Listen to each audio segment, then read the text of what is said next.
we are discussing the role of women in society. 3 of us will discuss our experiences of that. I will start by saying that out of the 3 of us, I am not a mother, and you pair are mums. And there's this double-ended sword when it comes to society that if you are a female and you're not a mum, then kind of like, but that's your purpose as a woman. That's your, why are you here then if you're not going to reproduce? But then on the other end of the scale, there is mums being stripped of the identity of self, and they suddenly only become a mum. And then we touched upon it earlier on in the workshop about the invisible roles of women and the amount of invisible roles that we take on. If there's elderly people in the family, it's up to us to look after them. All of those jobs that are unpaid jobs that aren't given the respect either, we're to take those on, as well as trying to earn a living. So do you want to start with the mother side, like women as mums to begin with? I've definitely come across people kind of saying, well, but that's why women are here, is to have children. Or do you get the what's wrong with you? Why are you not having kids? What's wrong with you? Yeah, I definitely get that. Yeah. And or even like there must be a reason other than it just being my choice. And I think growing up in a family where we struggled a little bit for money and stuff, it just made me very aware that I didn't want that for myself. So it wasn't that I always didn't want children. Initially it was, I will have children when I've got a good income, when I've got a stable environment. And then as I got older, I just kept putting it later and later. I'll just do this and then I'll have kids, and I'll just do this and then have kids. And then it got to my early 30s and I just thought, just make the decision. Just don't have them.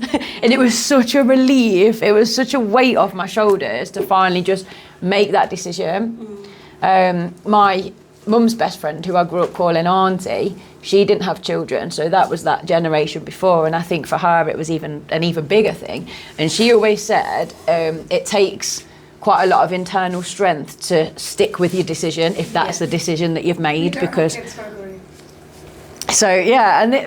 but there's a thing you'll be relating to like these aspects then of feeling like well, what are you doing here then? It's like I've got plenty of purpose still without it being a mother. But how does that differ for you guys then, being mums? I think for me, culturally, it is something that is expected of you. Yeah. So I think for me, it was like I got married at 22, had my first one at 25, the second one at 27, and then I became a single parent, and they were only 2 and 4, and that wasn't something that I planned for, so it's sometimes I think society puts it on you that, you get married, you have children, and you live happily ever after. My happily ever after is me and my kids, and that's it.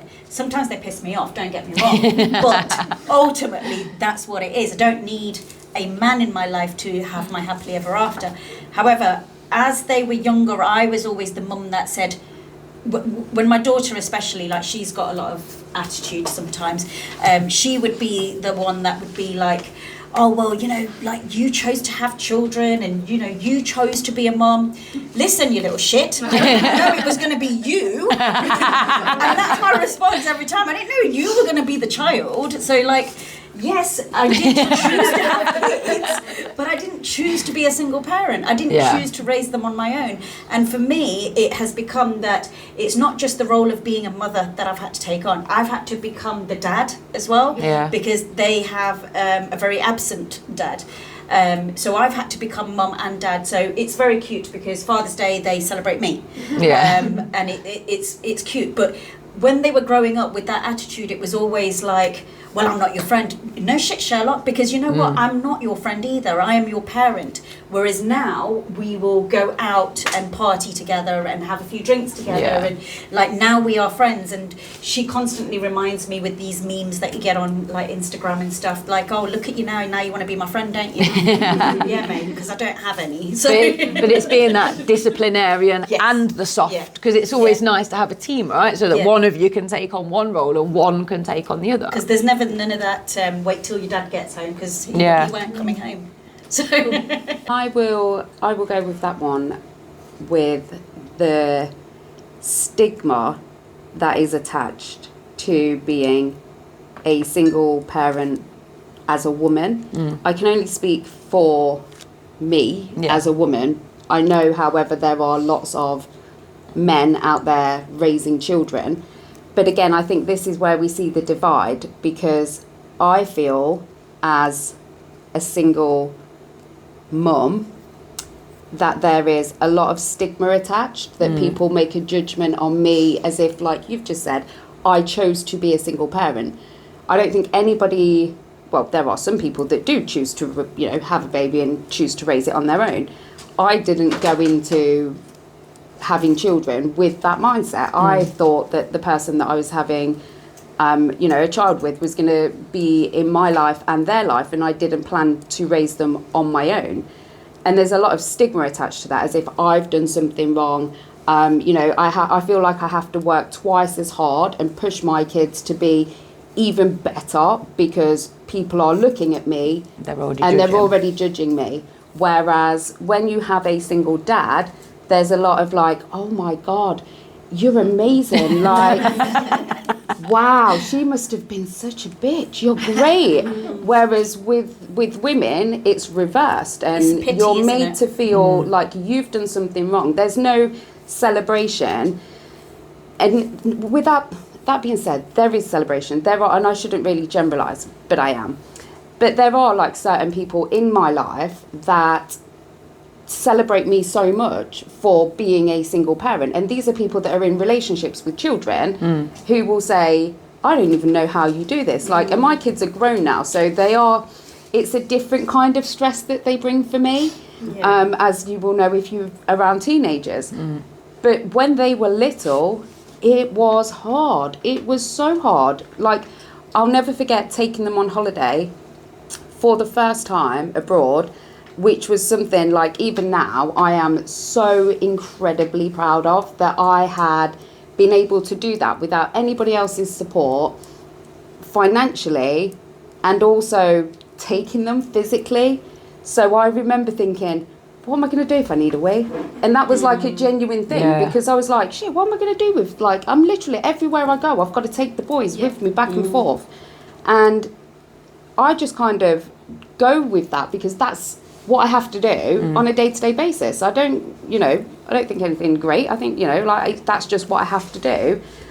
And it's really nice sometimes that people will say, you know, I see what you're doing, and like, we have two parents, and it would still be really difficult to go through what you're going through. So it is nice that, you know, sometimes people do take that on board.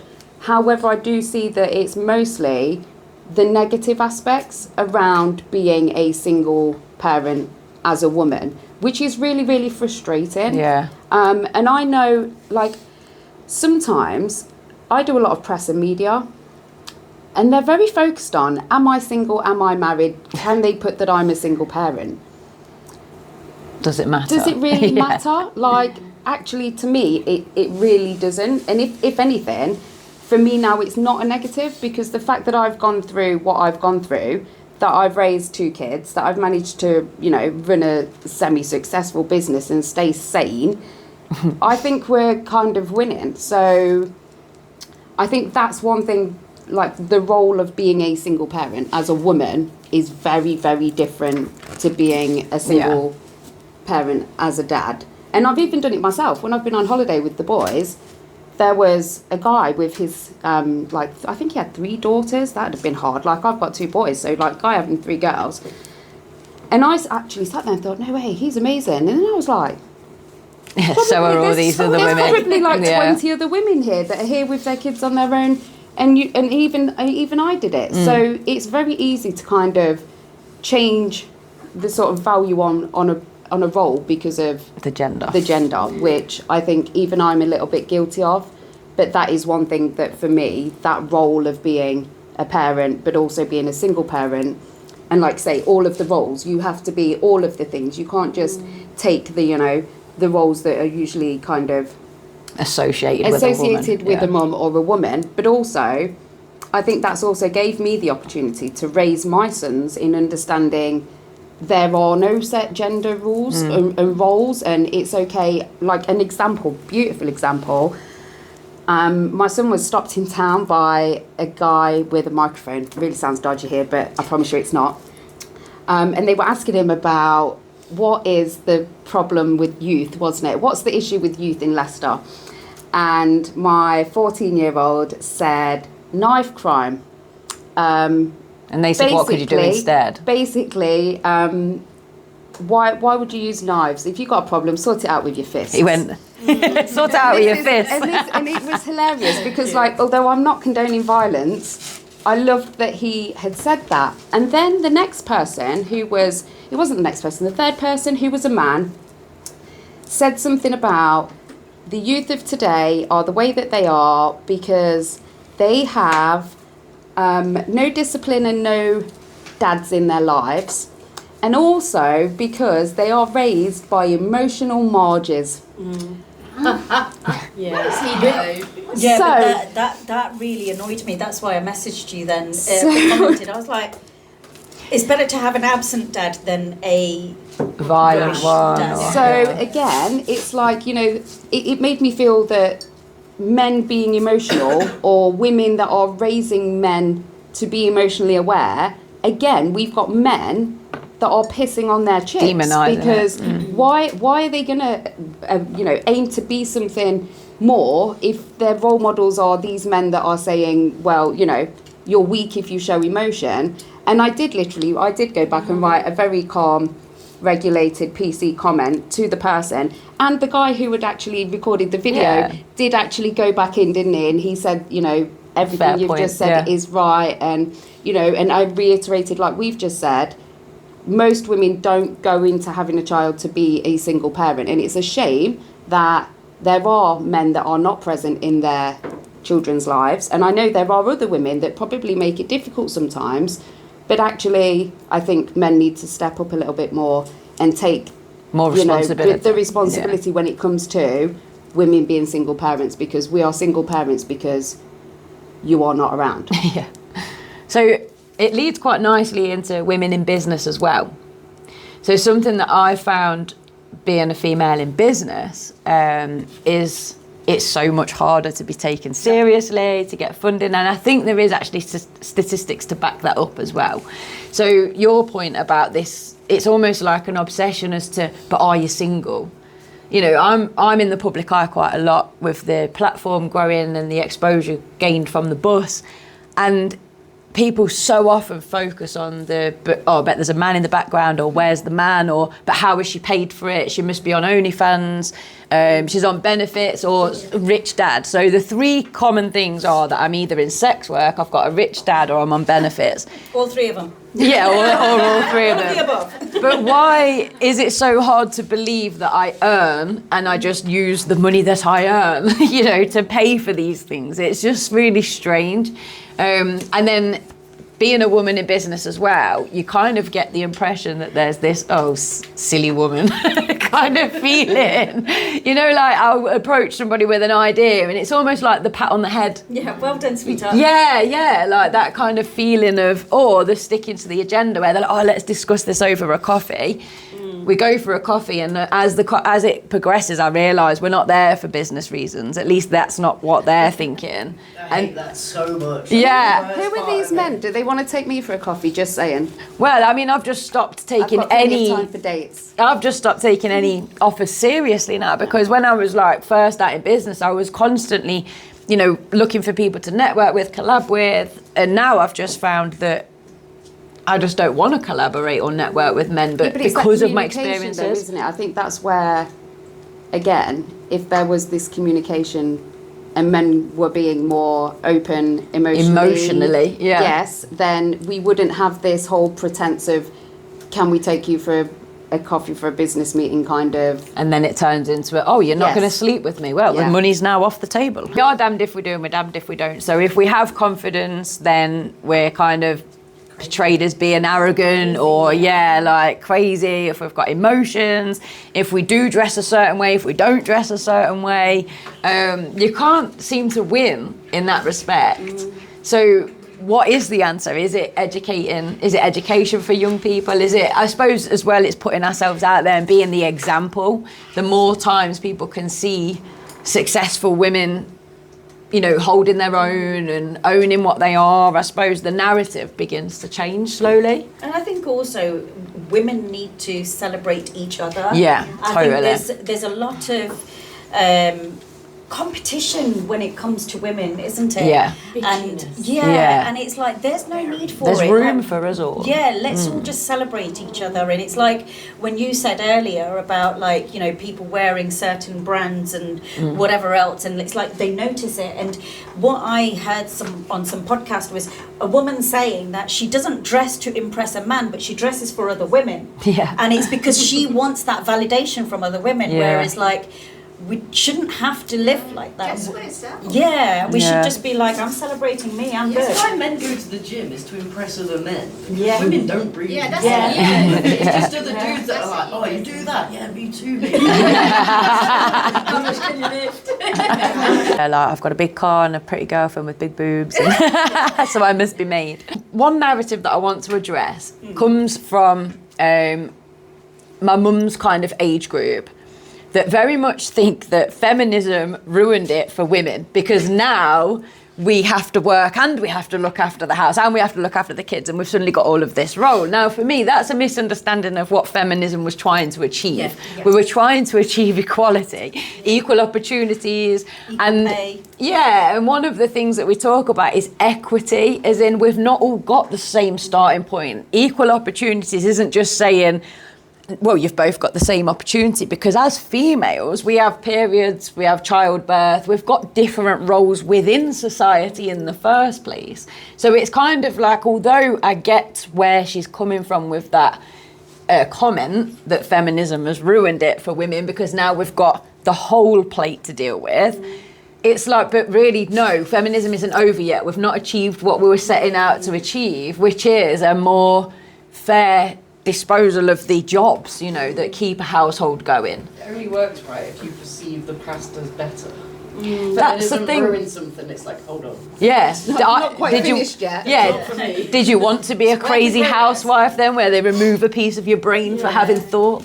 Men and capitalism and Yeah. feminism's fine. See, when my kids were growing up, and this was probably one of my paradigms as well, because I used to say, right, there's pink jobs and blue jobs, and I always used to say to my son, I'd be like, go put the bin out, because that's a blue job, and he's like, no, we're all about equality, why don't you go put the bin out? I was like, shit, man, I've got this boy well. So that's where it was Yeah. used in the wrong manner. Yeah, exactly. Because Yeah. that's not what the definition of feminism was. Yeah. Yeah. And I think that in itself has made men feel Yeah. less masculine. Yeah. And attacked. And We're not attacked. not We're not attacking them. attacking. Yeah. No. We just want to be equal. Yeah. Yeah. Whereas Totally. now I'll just say everything's a purple job. So it's just It's everyone's job. Yeah, it's Yeah. like, I don't care. Like, you are not doing anything, so go crack on and get this job done. Yeah. So I think, and I think also, like, being a single parent, like you, Estelle, I think they look up to us in the sense that you're doing all of that. Holding So you're it going all. out to work, you're coming home, and you're still working, and you're still putting the food on the table, and, you know, carrying all the furniture and doing all of the shopping. And it's like, we're doing all of it, aren't Yeah. we? Not just going out and being the hunter like they used to Yeah. be back in the days. That's the thing, it's redefining the roles, isn't it? So that men don't feel like we're trying to say we don't need you. It's not that. It's like, but we want to feel seen, we want to be a team, you know, whatever your role And is. protected, and Yeah. I think that's their role, isn't it? Yeah. Like, to protect, but now we have to protect ourselves. Which I think the Protect ourselves from who though? Other men. other men, yeah. Protect us. You don't have to pack it in. Yeah, that's a good point. And I think that's a lot of the time as well why men can't always cope with our emotions, because they want to fix it. So if they're not emotionally intelligent and they haven't had the opportunity to understand their own emotions, when you get upset or stressed, they automatically think it's my fault, I can't fix this, and they kind of respond in a defensive way. This is where we're talking about, you know, wanting equality and the role models and the way that we see males and females. and it's a women and a feminine thing to show emotion, and actually it's not, is it really? You know, it's a human it's a thing. Human, Yeah. That's right, it's a human thing, and what we need to do is start to show the boys that it's not a weakness Yeah. to show emotion. It's actually really regardless. strong to be able to But feel I your think- emotions. I think that's where we're at with it, because there is so much conflicting yeah. crap out there. It's like when you have got people that are, you know, it's like 2 steps forward, 3 steps back kind of thing. Yeah. Like, yes, I'm all about, you know, freedom of speech. However, when you've got people with that much influence, It's quite charismatic, isn't it? yes. Yeah. So, you know, look at the women. Yeah, but there are, like, clearly, like, he has some impact on some women because of Yeah, and boys Yeah. growing the up as thing. well. Do you know what I mean? The things that have happened. So he does have influence, which is worrying, but it's about when they're using that and turning it into, you know, A weapon. a weapon. Yeah, Yeah. because actually what we want is for all of us to be able to Live in openly peace. talk about Yeah. how we feel, regardless of what emotion that is. The fact that you shouldn't be seen weak, or we shouldn't be seen as emotional marges, because we want to have conversations about how we feel. And I think in the same respect as we shouldn't be seen as emotional marges, men shouldn't, you Be know, seen as the protector and the hunter. Yeah, because we all need to kind of, that for me is what equality is. We're rather getting than just there, though. focusing on feminism. I think like there is a point, like you say, men are feeling redundant. Pushed aside. Yeah. Yeah, because we are kind of saying, well, actually, we can do all these things. So you Like, can, we don't you can, need you. yes. So Oh. I think it's kind of finding that midpoint, and be it raising boys. I think is making me much more aware That they that feel pushed aside they as well. do feel pushed Yeah. aside. Yeah, exactly. That can So be dangerous. Yeah. It is. So we definitely need to work as a human race on Yeah. everybody feeling valued, and you know, it starts with us, doesn't it? But we're getting there with like things like, you know, more men. I mean, I deliver a lot more mental health courses to men than I do to females, because men are starting to understand Yeah. that they need that emotional intelligence, and it's okay to cry if you're a guy, and you know, all of those kind of things, and they're starting to open up to Yeah. their emotions. So I don't know whether we're going to have in 100 years' time a total role reversal where we become the hunter-gatherers, Yeah. and they become the ones that are Well, why at not? home nurturing. Like the lions. Yeah. Could be, right? Like, we don't know. So there's a book called Invisible Women. I don't know whether anybody's ever heard of it or read it, but it's a data-based, research-based book, and it very much goes into the depths of how society has kind of become unequal for us. But I would recommend it. It's a really good read. But just to give you a bit of an insight, it even comes down to stairs. The average step is based on an average male. So, yeah, so to say this, that means that there are men that aren't the average male that are then going to feel sidelined as well. So it's worthwhile pointing that out. And there's going to be Invisible Women. And it's absolutely fantastic. But it even talks about like women in football, women in the army. So for women's feet are structured differently to men's feet, and the boots that are given out in the army were made for men's feet.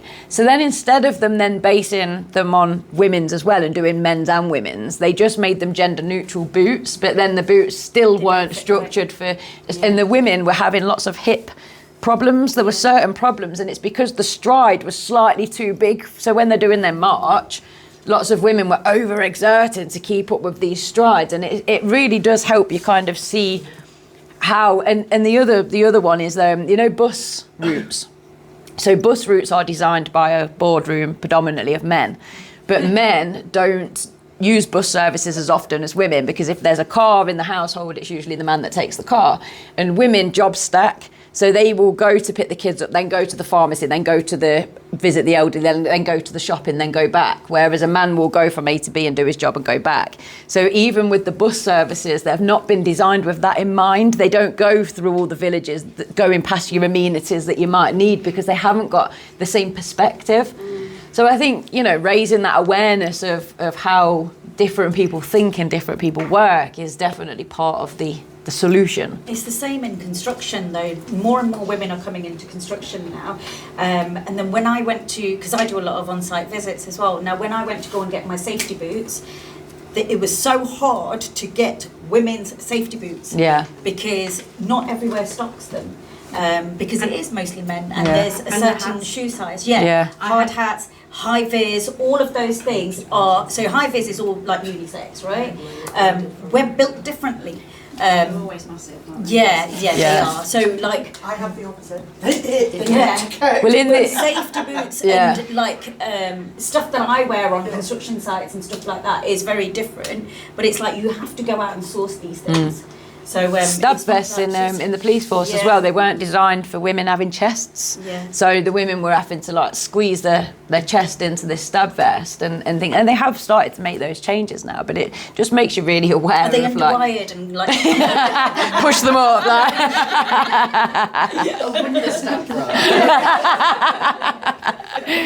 So we can continue this conversation, but this is kind of the end of the structured part of the workshop. We felt that this was really, really needed because it was something that we would have loved to have been a part of. So the fact that you guys are here means everything. Yeah. But the only way that we're going to kind of put this out there to even more people, like we can talk about it and we have on social media, you guys have seen it, but actually other people talking about how absolutely awesome today was yeah. will show Will help other us. people that actually it's not just us, waffling about come and join our workshop, and then hopefully, we will be able to inspire and bring together even more women. So it is important. Your feedback is very Do you important. think, is it just for women you're going to hold it for, or would you do unisex? We did have a few men comment Yeah. saying, is this for men as well? Men need to realise what us women think. Yeah. We can have the discussion and have our hear, but men don't realise. Yeah. Well, I think Sedge is offering a mindset workshop in so next month, and that is a mixed one. Yeah. So we'll keep our seasonal ones as female only because we want to Yes. provide that different space. But we certainly will Yeah. open up other things, but for men or for mixed. Yeah. Yeah. Yeah. I feel sorry if a man came today. There's that many single women here. They might have That's felt why a I little wanted it bit. to be a safe space for Yeah, women. because we have got different pressures and different experiences, so yeah, it's imagine nice. them getting involved in this conversation. They'd be like, shut up, they're all blue jobs. Blue jobs, no, crack on. But yeah, the mindset workshop is going to be one that is open to everybody. I know Steph and Sunita, you've been to mine before. So it's, it is pretty much that. It is just another level up from like paradigm shifting and stuff like that. Speaking after. Yeah, I remember you saying, that built That's up. wicked.